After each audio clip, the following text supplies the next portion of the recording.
గణేశాయ నమః, గాయత్రీదేవి నమః. ముందుగా ప్రేక్షక వీక్షణ మహాశీలందరికీ కూడా నమస్కారం. మాటలు చెప్పేటటువంటి వాడి కన్నా వినేవాడే ఎప్పుడూ గొప్పవాడవుతాడు, లేదా మంచి స్థాయిలోకి వెళ్తాడు. దానికి కారణం ఏమిటి? అలాగే జీవితం కనుక మారాలి అనుకుంటే ఎటువంటి వాళ్ళతోటి సహవాసం చేయాలి, ఎవరి మాటలు వినాలి, అలాగే అసలు దాన ధర్మాది కార్యక్రమాలు కానీ ఇవన్నీ కూడా అసలు ఏ వయసులో చేయాలి అనే విషయాలని మనకి చాణుకుడు ఏం చెప్పేటప్పుడు మనం తెలుసుకునే ప్రయత్నం చేద్దాం. ఆయుఃకర్మంచ విత్తంచ విద్యా నిధనమేవచ పంచయితాన్ని సృజ్యంతే గర్భస్థస్యేవ దేహిన. అంటే సాధారణంగా తల్లి గర్భంలో ఉన్నప్పుడే శిశువు యొక్క ఆయుర్దాయం కానీ, చేసేటటువంటి పని కానీ, లేదా వాడు ఎంత సంపాదిస్తాడో అని కానీ, విద్య కానీ, మరణం కానీ, ఇవైదు కూడా లిఖించబడి ఉంటాయి అని అర్థం.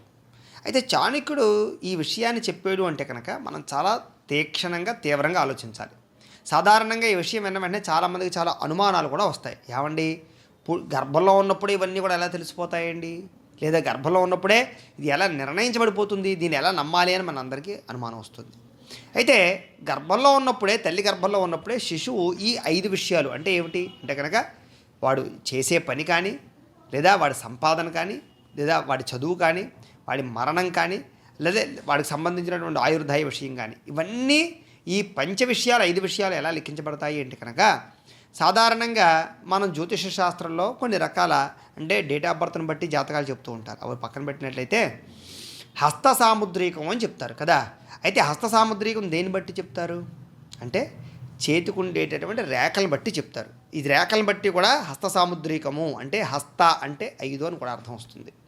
ఈ 5 విషయాలని ఖచ్చితంగా చెప్పేటటువంటిది హస్త సాముద్రికం. ఏమిటి 5 విషయాలు అంటే వాడి యొక్క ఆయుర్దాయము, చేసే పని, డబ్బు, విద్య, మరణం, ఈ విషయాలను చెప్పేటటువంటిది ఈ 5 విషయాలని కూడా మనకి హస్త సాముద్రికం తెలియజేస్తుంది.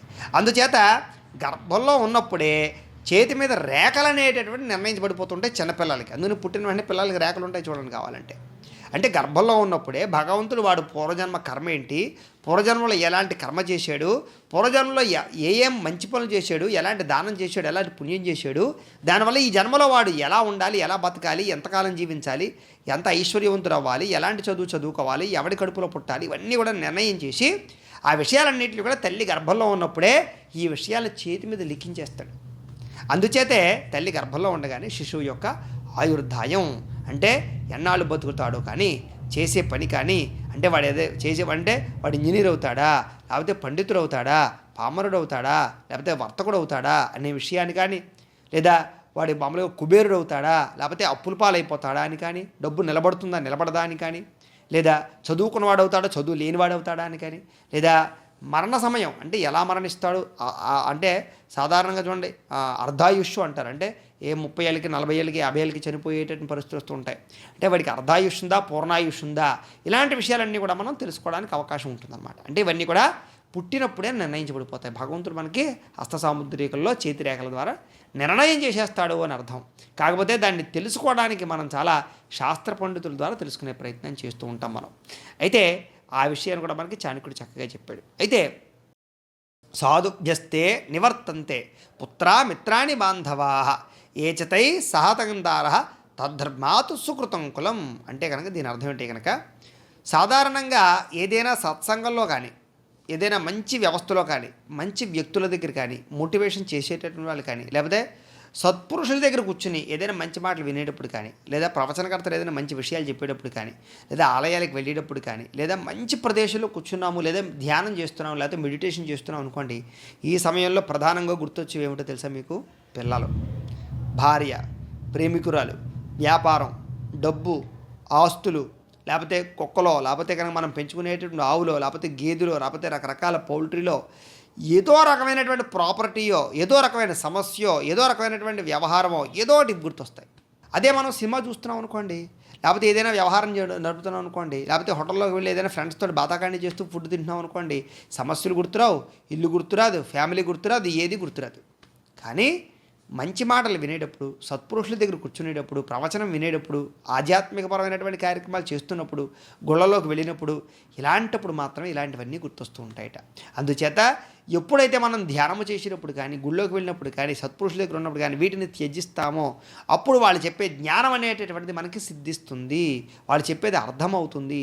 దానివల్ల జీవితం మారడానికి అవకాశం ఉంటుంది. సాధారణంగా సద్గురుల యొక్క బోధ విన్నవాడు గొప్పవాళ్ళు అవుతారు. రామకృష్ణ పరమహంస లాంటి వాళ్ళు కానీ, లేదా స్వామి వివేకానంద లాంటి వారు కానీ, లేదా శంకరాచార్య లాంటి వాళ్ళు కానీ, వీళ్ళందరూ గురుపరపరంగా గురువు చెప్పినటువంటి దాన్ని అర్థం చేసుకున్న తర్వాతే వీళ్ళందరూ లోకోపకారానికి ఉపయోగపడ్డారు, లోక కళ్యాణానికి ఉపయోగపడ్డారు, సత్పురుషులు అయ్యారు. కాబట్టి మనం ఎలాంటి సమయంలో గురువులకి గౌరవాన్ని ఇవ్వాలి, వాళ్ళు చెప్పేటటువంటి జ్ఞానాన్ని అర్థం చేసుకోవాలి. ఆ సమయంలో ఇవన్నీ గుర్తు రాకూడదని చెప్తున్నాను. అలాగే దర్శన ధ్యాన సంసర్పై మత్స్యీకూర్మేచ పక్షిణి శిశుం పాలయతే నిత్యం తథా సజ్జన గచ్చతి.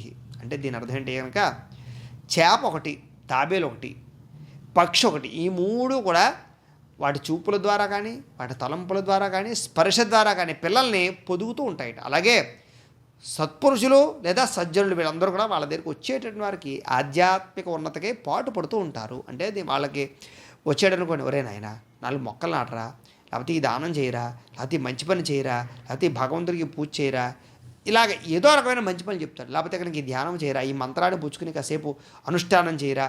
అంటే సత్పురుషుడు ఎప్పుడు కూడా చూడండి, చేప ఏం చేస్తుంది, పిల్లల్ని చూపుతోటి అది పొదుగుతూ ఉంటుందిట. అంటే చూపుతోటి పిల్లల్ని చూసుకుంటూ ఉంటుందిట. తాబేలు ఉందనుకోండి, అది స్పర్శతోటి.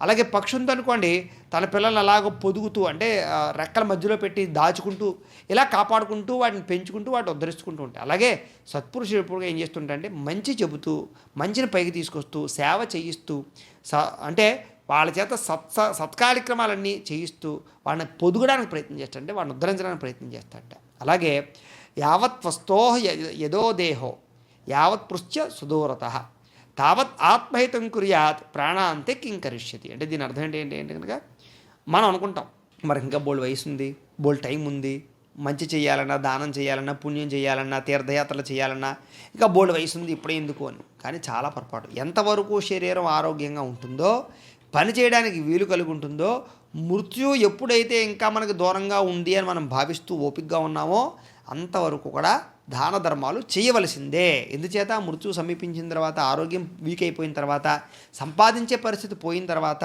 మనం దాన ధర్మాలు చేయలేం. కాబట్టి మనకు ఆరోగ్యంగా ఉన్నప్పుడు, మనం ధైర్యంగా ఉన్నప్పుడు, సంపాదిస్తూ ఉన్నప్పుడే దానం చేయాలి. అంతేగాని ముసలి వయసు వచ్చాక అంటే అప్పుడు ఏదో రోగం వస్తుంది, ఆ రోగానికి మాత్రలుగా మన దగ్గర డబ్బులు సరిపోకపోవచ్చు, ట్రీట్మెంట్గా డబ్బులు సరిపోకపోవచ్చు, దానం ఏం చేస్తాం? అంచేత ఏంటి అంటే కనుక మృత్యు భయంతో దాచుకోవడానికి ప్రయత్నం చేస్తాం. కాబట్టి దానము కానీ, మంచి పని కానీ, సత్కార్యక్రమం కానీ, ఒక గుడికి డబ్బులు ఇవ్వాలన్నా, లేకపోతే ఏదైనా అన్నదానం చేయాలన్నా, ఎవరికైనా ఏదైనా పెట్టాలన్నా, ఏం చేయాలన్నా సరే, ఊరికి ఏదైనా చేయాలన్నా కూడా, వితరణ చేయాలన్నా కూడా, ఏం చేయాలన్నా యంగ్ వయస్ అంటే కనుక సంపాదించే వయసులోనే చేయాలి. అప్పుడే అది నిలబడుతుంది, అది కీర్తిస్తుంది. తప్ప వృద్ధ వయసు వచ్చిన తర్వాత ఏమీ చేయలేమని ఖచ్చితంగా చాణక్యుడు చెప్పేస్తున్నాడు. అంటే కాలాన్ని సద్వినియోగపరుచుకోవయ్యా, రేపు నీది కాదు, ఈరోజే నీదే అని ఖచ్చితంగా చెప్తున్నాడు. అంచేత మంచి పని చేయడానికి రేపు అనకు, ఈరోజే చేసేయి. కావాలంటే మిగతా చెడ్డ పనులకు ఏదైనా వాయిదా వేయని మనకి చక్కగా చాణక్యుడు చెప్తున్నాడు. ఇలాంటి చాలా మంచి విషయాలు చాణక్యుడు చెప్పాడు. అదే ఆ విషయాలన్నీ కూడా తదుపరి వీడియోలో మనం తెలుసుకునే ప్రయత్నం చేద్దాం. గోబ్రాహ్మణేభ్యః శుభమస్తు నిత్యం, లోకా సమస్తాః సుఖినో భవంతు. స్వస్తి.